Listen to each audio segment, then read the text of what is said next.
Hey guys, let's get more news about Miami Heat, but first, don't forget to subscribe and leave your like. Bam's frontcourt partner, breaking down options for the Heat's fifth starter. For the better part of the Jimmy Butler era, the power forward position has been a carousel of short-term solutions.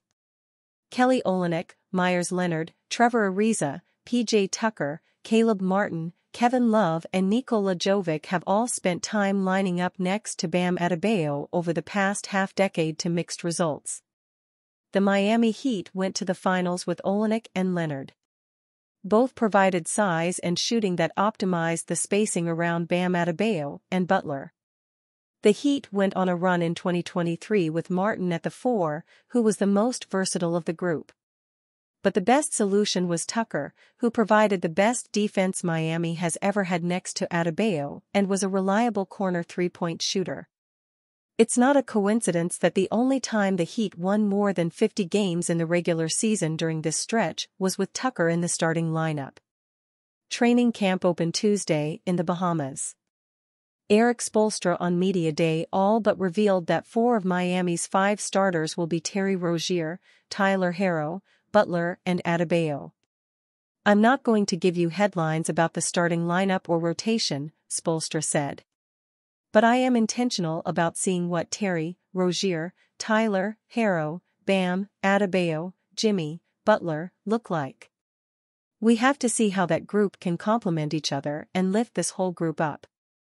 Jovic has the inside track entering the preseason. For one, he's the incumbent at the position, starting at power forward in the final 30 games of the regular season and playoffs. At 6'10" and listed at 240 pounds, he's also the only player besides Adebayo with true power forward size on the roster. Jovic is the closest thing the Heat have had to Olynyk as a floor spacer with size. He shot 40% on threes last season, including 46.8% from the corners. Like Olynyk, Jovic is underwhelming as a rebounder and not much of a factor near the basket despite his prototypical size. That's something he's working with coaches to improve. "I just want to be more physical and use my body more because I feel like I can make so many opportunities for me and others," Jovic told me at Media Day.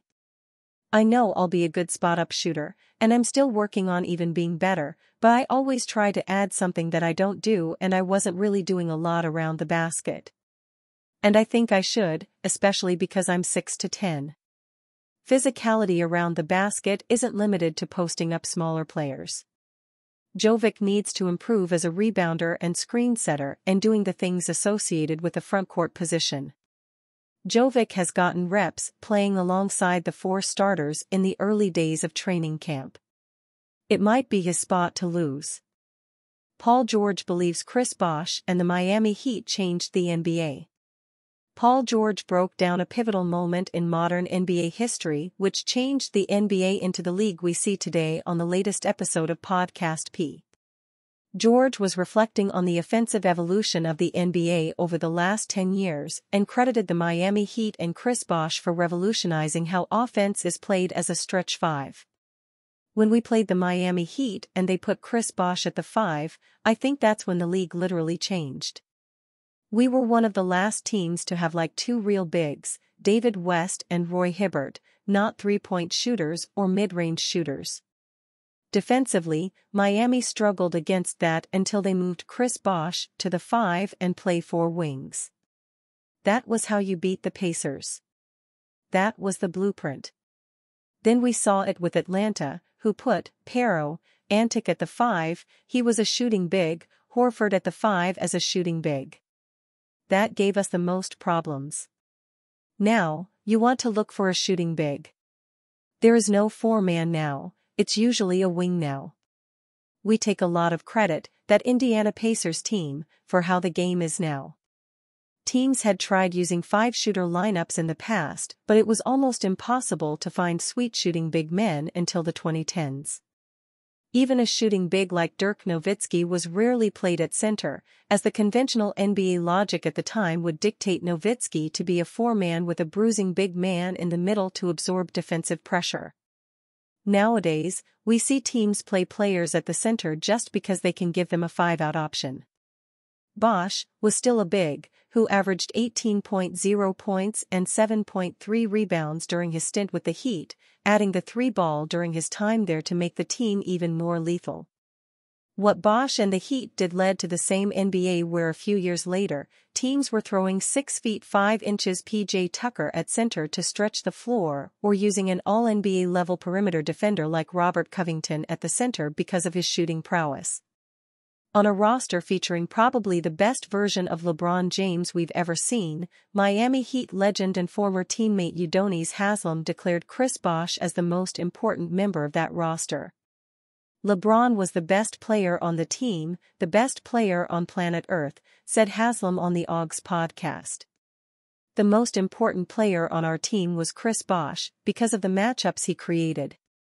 A lot of times when Bron and D-Wade need to get into that paint, they were attacking the paint. Now when you got a guy like Chris Bosh to space the floor, it gets the 5-man away from the basket, and that just allows LeBron and Wade to be their best version. Bosh's career was cut short due to heart issues, so we didn't get to see him use his shooting skill to extend his NBA career like he could have. Nonetheless, he is a Hall of Famer and will be given more recognition as time goes on for how his decision to become a sweet shooting center revolutionized the NBA. Miami Heat called about Julius Randle. Here's why they didn't make the trade. The NBA landscape got a recent shakeup with the Karl-Anthony Towns and Julius Randle trade. The deal was finalized as a 3-team trade between the Minnesota Timberwolves, New York Knicks, and Charlotte Hornets. Headlining the blockbuster deal was Towns heading to the Big Apple in exchange for Randle and Donte DiVincenzo joining the contending Timberwolves squad. After losing Isaiah Hartenstein to free agency and Mitchell Robinson to injury to start the year, the Knicks had a clear void in the big man rotation.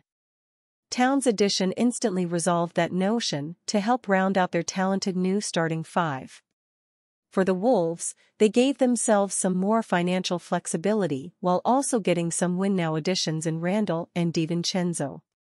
However, it was reported shortly after the deal went down that the Miami Heat were involved in talks to acquire Randle before the trade became official.